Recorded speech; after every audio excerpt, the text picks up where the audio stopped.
एक खबर बता देते हैं। अमूल के ग्राहकों के लिए बड़ी राहत है कि अमूल ने 700 प्रोडक्ट्स की जो लिस्ट है इसकी कीमतें कम कर दी हैं। कल से अमूल घी 40 रुपए सस्ता मिलने वाला है।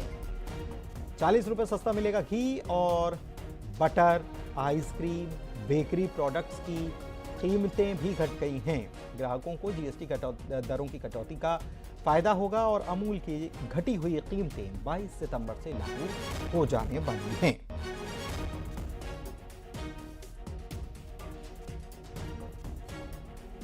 ये बड़ी खबर इस वक्त आपको बता रहे हैं कि अमूल के ग्राहकों के लिए ये बड़ी राहत है। मदर डेयरी भी इसके पहले ये ऐलान कर चुका है कि वो भी अपने दामों को कम करेगा, और अमूल की तरफ से भी ग्राहकों के लिए बड़ी राहत दी गई है। अपने 700 प्रोडक्ट्स की एक लंबी चौड़ी ये सूची है, लिस्ट है, और इसमें तमाम चीज़ें हैं जो मिल्क से बने हुए प्रोडक्ट्स हैं। इसके अलावा दूसरे प्रोडक्ट्स हैं उसके दाम अमूल ने घटा दिए हैं। और कब से फ़ायदा होगा? फ़ायदा होगा ग्राहकों को 22 तारीख से, यानी कि जिस दिन से जीएसटी की दरों में कटौती की गई है।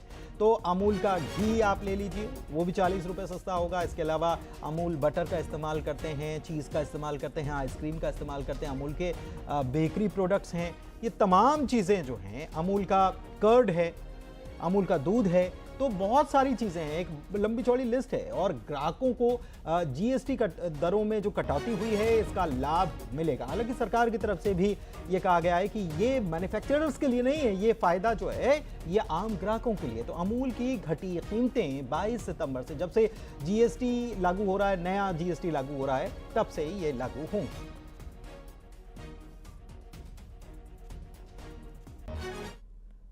न्यूज 18 के editor in chief Rahul Joshi के साथ खास बातचीत में गृह मंत्री अमित शाह ने कहा है कि प्रधानमंत्री मोदी के जीवन में संघ का बड़ा प्रभाव है।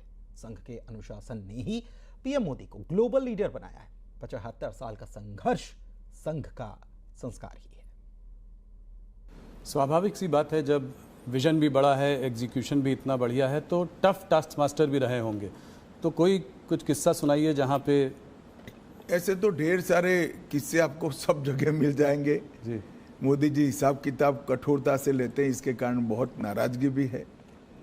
सरकार में मुख्यमंत्री बने तब भी, प्रधानमंत्री बने तब भी, और संगठन का काम करते थे तब भी, मगर कभी भी व्यक्तिगत द्वेष के कारण किसी कार्यकर्ता को डांट डपूट लगाना या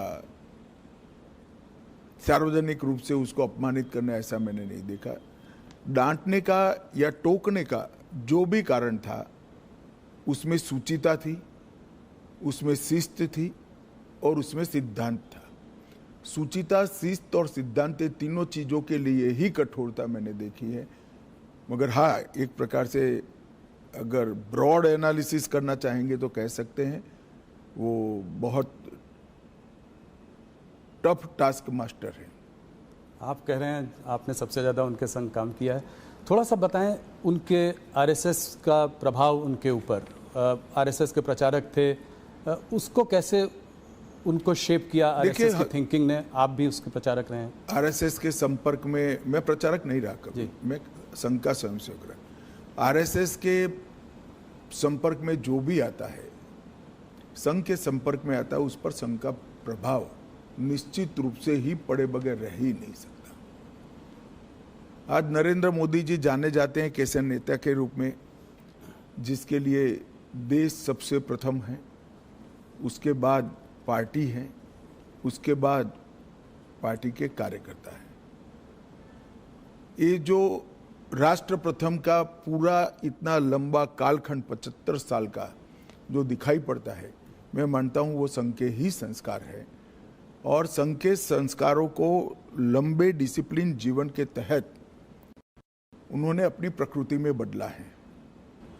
तो संघ के संस्कारों को स्वीकार करने में या उसके हिसाब से जीने में कोई तकलीफ नहीं पड़ती। जब प्रकृति ही व्यक्ति की ऐसी हो जाती है तो अपने आप काम उसी तरह से चलता है। और इसी के साथ इस बुलेटिन में फिलहाल के लिए इतना ही, लेकिन खबर